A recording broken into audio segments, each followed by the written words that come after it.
Então, Lorival, boa tarde, seja bem-vindo aqui ao canal Inconsciente Coletivo.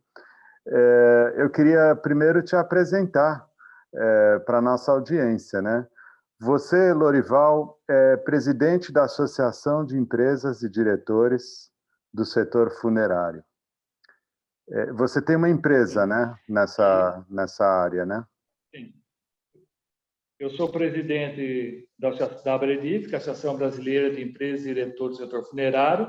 Sou presidente do CEFESP, que é o Sindicato das Empresas Funerárias de São Paulo.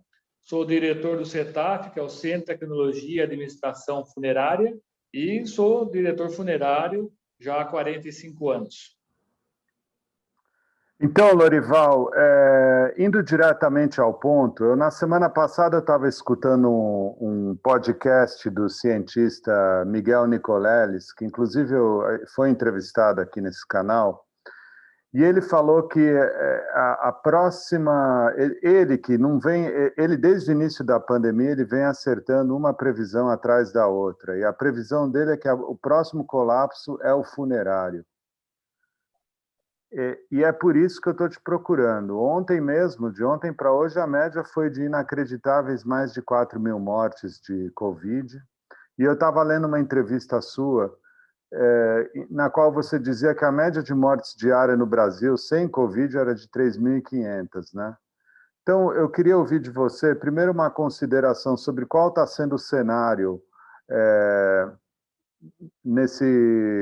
entre as instituições que trabalham nessa área de funerário, qual que está sendo o cenário e a visão das pessoas? O cenário é extremamente preocupante, né? Vocês tratam de casos de Covid e nós falamos só de números absolutos. Os números absolutos que nós temos, é possível que nesse mês de março a gente chegue a atingir algo perto de 200 mil óbitos. Porque 180 mil óbitos nós já temos registrados e ainda não foram todos os óbitos registrados. Eu sempre só trato de óbitos registrados em cartório, porque aí é incontestável, não dá para negar, não dá para não reconhecer esse número, porque é um registro oficial. 180 mil, nós já ultrapassamos essa casa. Esse é um número que nós só iríamos atingir em 2050, pelo crescimento vegetativo. Então, veja bem quantas pessoas estão indo embora antes da hora. Tem mais. Se nós seguirmos nesse ritmo, tá, em 2 meses vai estar morrendo mais gente no Brasil do que nascendo. Olha que absurdo. Nós vamos estar encolhendo, né? É uma coisa que é inimaginável. Quer dizer, nenhum segmento produtivo e serviço se preparou para uma situação como esta. Mas peraí, quando você fala de 180 mil é geral, né? São mortes de várias causas. Eu só falo de óbitos, sim, eu só falo de casos absolutos. Até porque já não é mais possível dizer quem está morrendo de Covid, porque está morrendo de Covid, com Covid e pela Covid.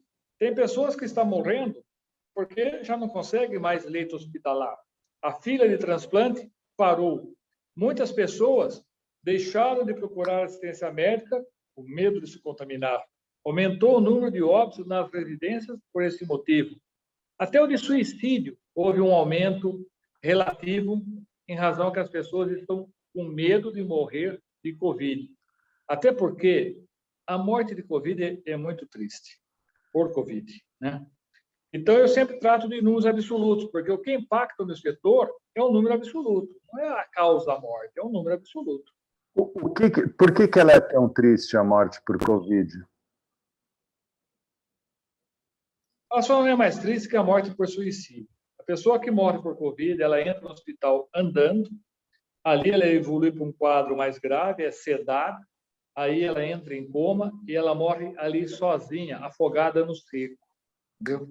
Dali ela sai sem poder ter uma cerimônia funerária, os filhos, os pais, os parentes não vão poder ir ali dizer um adeus, uma bênção, um perdão. Quer dizer, a pessoa nem sabe que morreu. Algumas prefeituras ainda, de uma forma equivocada, determina que o corpo tem que sair do hospital e ir correndo para o cemitério. Isso é um crime que estão cometendo. Não existe nada que prove que um corpo que morre de Covid tem que ser sepultado rapidamente. Porque como é que é o processo? Ele morreu lá no leito hospitalar. Ali ele é higienizado, acondicionado num primeiro invólucro. Esse invólucro é lacrado e higienizado. O corpo desce para o microtério.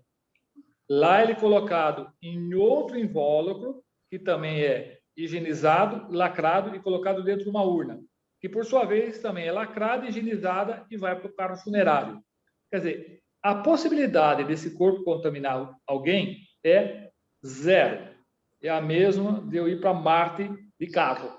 Não existe chance nenhuma. Tá? Porque se fosse assim, nós não precisaríamos usar máscaras. Porque se o vírus conseguisse ultrapassar barreiras físicas sólidas, para que usar máscara? Ele não vai conseguir atravessar 2 invólucros, uma urna e contaminar alguém. Então, qual é a necessidade de se fazer um sepultamento correndo, sem respeito, sem dignidade, sem olhar para o sentimento das pessoas? E tem mais, evitar aglomeração, reportagem de pessoas sendo enterradas na rua. Mas não tem. Veja bem, não. Quando eu falo de permitir a cerimônia, eu falo de permitir a cerimônia para aquele grupo familiar que já tem uma convivência entre si, que é o pai, a mãe, o filho, a esposa. É um número muito reduzido. Não estou dizendo em fazer uma cerimônia aberta à população e convidar toda a sociedade para vir para o funeral. Mas a tua família, como é que você vai deixar de ir no enterro do seu pai? Não dá para ir depois, no dia seguinte. Não dá para programar isso, gente. Entendeu? É uma coisa essencial nas nossas vidas, esse momento, esse ritual, essa religiosidade. A gente perdendo isso, nós estamos perdendo a nossa essência. Nós estamos... Olha, eu falei hoje, eu até escrevi uma coisa falando que é a morte invertida. Nós estamos sepultando corpos e não mais pessoas, porque simplesmente é um corpo que está indo para lá, mas quem está morrendo de fato somos nós. E vamos ter que viver com esse peso, com esse trauma para o resto da vida. Quer dizer, nós estamos perdendo a sensibilidade e não estamos usando planejamento nem inteligência para cuidar dessa crise. Alguém ouviu dizer que lá fora foi feito assim e mandou copiar aqui no Brasil. Isso é uma loucura. Ô, Lorival, o que seria um colapso funerário? Já está vivendo um colapso ou estamos prestes a? E o que seria? Quais seriam as piores cenas? Não vai haver um colapso funerário no Brasil. Não vai. No continente. Mas algumas cidades... Não, no Brasil todo não. Isso não vai ocorrer, né? Mas o que pode acontecer? Nós estamos num país continental. Nós já tivemos mais de 180 mil óbitos em março e não foram produzidas 180 mil urnas. Então, nós já usamos o nosso estoque regulador. Se esse número não parar de crescer, nós não podemos garantir nada. Como é que eu, Lorival Panhoz, um pobre mortal, vai dizer que não vai acontecer alguma coisa lá na frente? Eu não posso. Eu posso dizer que hoje, pelos números, nós temos condição de atender. Agora, alguém precisa me dizer quando é que esse número para de crescer. Porque se ele continuar crescendo indeterminadamente, em algum momento, essa bolha explode. Entendeu? Agora, pode sim acontecer, e isso rapidamente, que alguma cidade, alguma região entre numa situação crítica e precisa ser socorrida por outras empresas. Nós já montamos planos contingenciais com as próprias fábricas e a hora que a gente conseguir detectar uma situação dessa e desviar carga de urnas para poder atender aquela situação específica daquele município. O problema é que nós estamos num continente e não sabemos aonde que isso vai ocorrer. Entendi. Mas então não está faltando matéria-prima, caixão, sepultura? Está faltando no seguinte sentido: nós não estamos conseguindo repor tudo que vendemos. Estamos tendo que usar o estoque regulador. Ele aguenta mais um tempo? Aguenta. Quanto tempo? Vai depender da progressão das mortes. Quer dizer, eu não tenho como garantir essa situação. As fábricas aumentaram a produção? Aumentaram. Nós estamos tentando cuidar que a distribuição se dê de uma forma mais justa? Estamos. Mas é muito difícil controlar todas as pontas. É muito difícil da gente ter uma certeza do que vai acontecer. A situação é extremamente preocupante. Você quer ver uma coisa que já está faltando, já da outra, pelo menos está com muita dificuldade de conseguir, é a urna para pessoa obesa. O que faleceu de pessoa obesa nesse mês foi um negócio assim, fora de qualquer previsão. Quer dizer, ninguém tinha a quantidade certa de urna de obeso. Gastou-se quase tudo. Está se produzindo agora em caráter emergencial para poder substituir essas urnas das pessoas obesas, dado o grande número de obesos que morreram em razão do Covid. Lugares nos cemitérios não é problema. É problema quando se toma atitudes erradas. Eu nunca vi uma atitude mais equivocada do que a que foi tomada pelo município de São Paulo. O município de São Paulo tem 42 cemitérios, salvo engano, 42 cemitérios. Eles determinaram que todos os sepultamentos ocorressem em apenas 2 cemitérios. Se você está numa guerra e está sendo atacado, você manda só 2 soldados lá para defender a trincheira. Isso é uma loucura. Ele tinha que usar todos os recursos.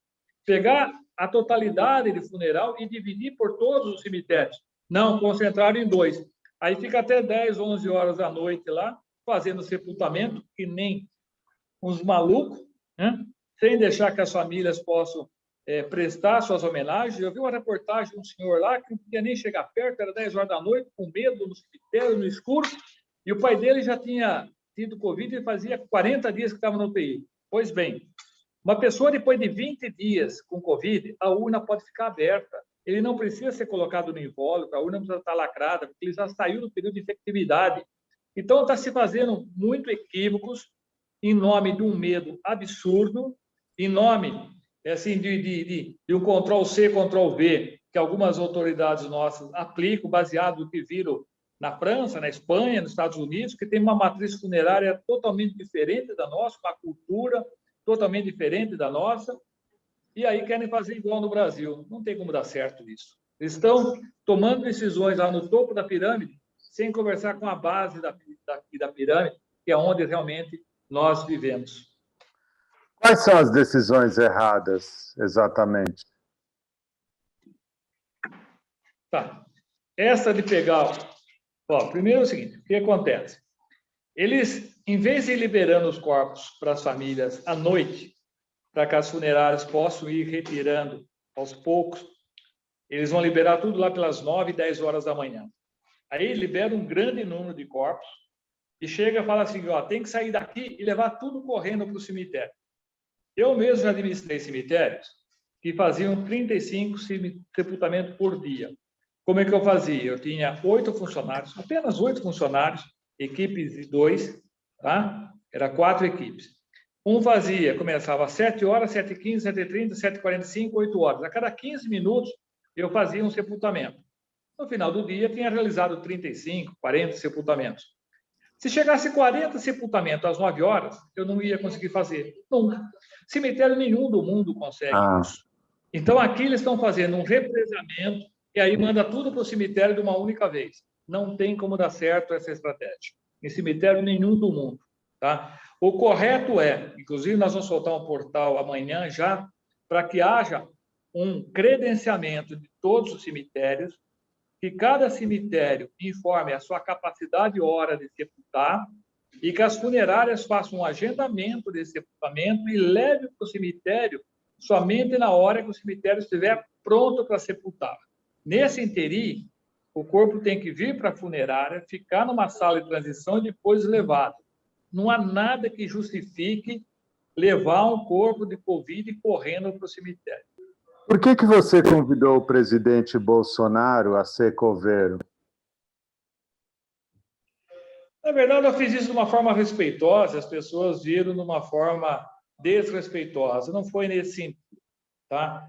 Eu gostaria que sentisse realmente a emoção que é sepultar alguém numa urna lacrada. Como que é o sentimento represado daquelas famílias. Porque quando a pessoa perde essa noção da realidade, acho que fica até mais difícil para eles decidirem, né? Só quem acompanha aqui mesmo as famílias pode dizer e sentir o que eu estou falando. Então, quando eu falo, venha ser coveiro, não é um desrespeito, é ter uma honraria. Venha ver aqui o que nós estamos sentindo para que você possa decidir melhor. Aí as pessoas desvirtuaram, Entendi. tem um pessoal bolsonarista que queria até me bater na rua, mas não adianta, gente. A realidade, contra fatos, não há como contestar. Nós estamos vivendo um clima de guerra. 180 mil pessoas, eu estou dizendo que morreu 70 mil pessoas a mais do que deveria morrer no mês de março. É uma cidade que desapareceu. São pessoas que desapareceram, não é números que nem os cavalos. Quer dizer, as pessoas parece que estão enterrando corpos, mas não, nós estamos enterrando pessoas, né? Nós estamos deixando aqui uma cicatriz, nem cicatriz, uma ferida aberta que nunca vai se fechar. Porque aquele luto que não é concluído, que não é finalizado, é um luto eternizado. Essas pessoas não vão conseguir se despir desse luto dessas pessoas que estão indo dessa forma tão triste. Olha, eu não tenho medo de morrer. Aliás, eu tenho medo de morrer de Covid. Morro de medo, porque eu sempre tinha medo antes de morrer afogado, porque eu não sei nadar. Tinha medo de morrer afogado, né? Hoje eu tenho medo de morrer Covid, até porque quem morre de Covid morre afogado no seco. Já pensou que sozinho, num ambiente estranho, é como se levasse a sua filha na escola e não voltasse buscar. As pessoas estão levando seus familiares no hospital e não voltam mais buscar. Vão se encontrar, quando vão se encontrar com elas, na porta do cemitério à noite. Isso é desumano, isso não está certo. Nós podemos fazer isso com um pouco mais de sensibilidade, com um pouco mais de humanidade, com um pouco mais de carinho. Não precisamos fazer assim, nós não precisamos descartar corpos, nós precisamos sepultar esses corpos com respeito. É isso que eu tenho falado. Ô, Lorival, agora sim, contando um pouco a tua história pessoal, como é que é a tua relação com a morte? Olha, é uma relação muito próxima, né? Eu gosto de estudar a morte, eu leio muito livros antigos sobre a morte, eu gosto de sentir o que ela traz de lição para nós. Toda morte traz algo de novo, a gente renasce em cada morte, quer dizer, a morte, ela era para estar nos mostrando algo bonito, mas só que dessa forma que nós estamos morrendo, ela não está mostrando nada bonito para nós. A morte, ela sempre vem num processo natural de evolução da nossa alma. Nossa alma, quando não cabe mais, ela no processo evolutivo, ela se desprende e vira espírito. Só que agora ela está sendo arrancada antes da hora, antes do tempo. Isso não é aceitável, isso não é correto. Eu perdi meu grande mentor espiritual, que também era um funerário, perdi outros grandes amigos. Quer dizer, nós estamos indo embora aos pedaços junto com eles, sabe? Eu não, todo o pessoal meu, todo mundo, né, que está passando por isso, todo mundo que perdeu um ente querido, sabe o que eu estou dizendo. Perder alguém por Covid só não é mais triste do que perder alguém pelo suicídio. Em um vídeo seu no Facebook, você escreveu assim, que você disse que os 49 dias que sucedem à nossa morte são cruciais para definir o que virá depois. Você poderia explicar melhor isso? Isso está no livro tibetano dos mortos. Só 3.000 anos atrás, eles já escreviam, traziam esse ensinamento. A pessoa, quando morre, ela tem um novo nascimento. É como quando nós nascemos. Nós chegamos num mundo estranho, onde nós não sabemos a língua, nós não conseguimos enxergar direito, nós não ouvimos, não falamos, até para respirar, precisamos tomar um tapinha para poder começar a respirar. A pessoa, quando morre, quando o espírito se desprende do corpo, ele também está acostumado a ouvir com o ouvido, olhar com os olhos, né, a respirar com o pulmão, e ele precisa aprender a respirar sem pulmão, a olhar sem os olhos, né, a ter sentimentos sem ter o corpo. Então, ele tem 45 dias, 42 dias de adaptação nesse novo mundo. E é muito importante que nós, nós somos todos energia, né? Tanto quem fica quanto vai, mas que haja uma troca de energia, que desde a hora do velório, para que o velório é importante? Muitas vezes aquela pessoa que morre, ela só vai ter consciência que morreu na cerimônia funerária. A hora que ela vê aquelas pessoas em volta do caixão dela, se despedindo, falando, que ela vai tomar consciência que ela não faz mais parte desse mundo, que ela precisa continuar. Essas pessoas que estão morrendo de Covid não estão tendo nem esse ensinamento. O pessoal do Nordeste tem uma situação,